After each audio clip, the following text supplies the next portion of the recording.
ప్రేమామయుడైన యేసుక్రీస్తు నామములో మీ అందరికీ శుభాలు వందనాలు తెలియజేయుచున్నాను. ప్రియులారా, ఈరోజు దేవుని వాగ్దానము లూకా సువార్త 15వ అధ్యాయము 6వ వచనము. మీరు నాతో కూడా సంతోషించుడి, తప్పిపోయిన నా గొర్రె దొరికినదని వారితో చెప్పును గదా. ప్రియులారా, తప్పిపోయిన గొర్రె దొరికినప్పుడు కాపరికి ఎంతో సంతోషము. అలాగే మారు మనసు అక్కరలేని 99 నీతిమంతుల కంటే మారు మనసు పొందు ఒక్క పాపి విషయమై పరలోకమందు సంతోషము కలుగును. తప్పిపోయిన కుమారుడు దూరదేశము వెళ్ళి దుర్వ్యాపారము వలన తన ఆస్తి అంతయు పోగొట్టుకొని రిక్తహస్తములతో తిరిగి తండ్రి యొద్దకు వచ్చినప్పుడు తండ్రి ఎంతగానో సంతోషించి ఉన్నాడు. తండ్రి ఇంటిలో కూలివాండ్రకు సహితము సమృద్ధైన ఆహారము ఉన్నది. తండ్రి ఇంటిలో ఎల్లప్పుడూ ఆనందమే. తప్పిపోయిన కుమారుడు తన తప్పును తెలుసుకొని బుద్ధి వచ్చినప్పుడు అతడు లేచి నా తండ్రి యొద్దకు వెళ్ళి, తండ్రి, నీకును పరలోకమునకు విరోధముగా నేను పాపము చేసి ఉన్నాను. నీ కూలివారిలో నొకనుగానైనా నన్ను పెట్టుకొనమని చెప్పుదుననుకుని లేచి తండ్రి యొద్దకు వచ్చెను.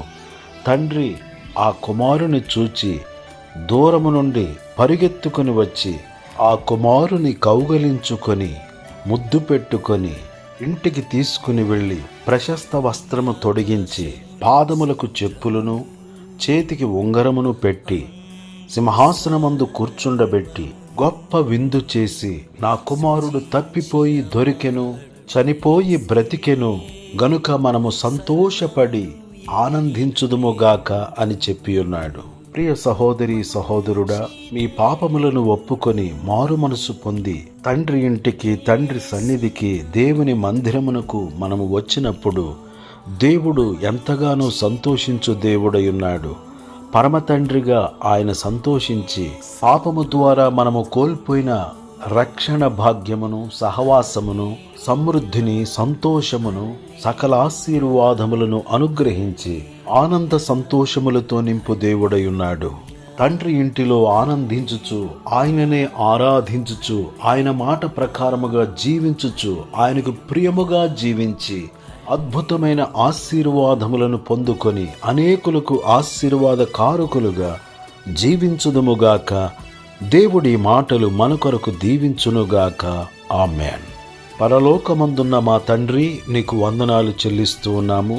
ఈ ఫాదర్స్ డే రోజున మీరు మాకిచ్చిన ఈ వాగ్దానమును బట్టి నిన్ను స్తుతించుచున్నాము. మా తల్లిదండ్రులను మేము సంతోషపరచుచు, పరమ తండ్రి అయిన నిన్ను సంతోషపరచుచు, నీ మాటల ప్రకారముగా, నీ ఆజ్ఞల ప్రకారముగా మేము జీవించున్నట్లు సహాయము చేయమని, భూమి మీద మేము దీర్ఘాయుష్మంతులమగునట్లు తల్లిదండ్రులను సన్మానించుచు, వారిని సంతోషపరచుచు, నీకు ప్రియముగా జీవించినట్లు నీ కృపను అనుగ్రహించుమని క్రీస్తు యేసు పరిశుద్ధమైన నామములో ప్రార్థన చేసి అడుగుచున్నాను తండ్రి.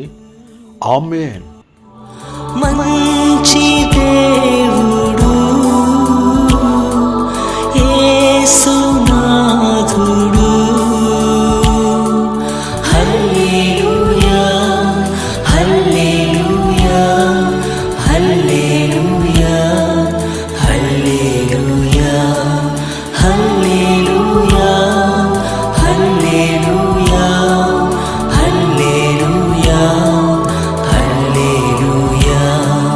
యేసే స్తుతికి పాత్రుడు, పూజనీయుడు.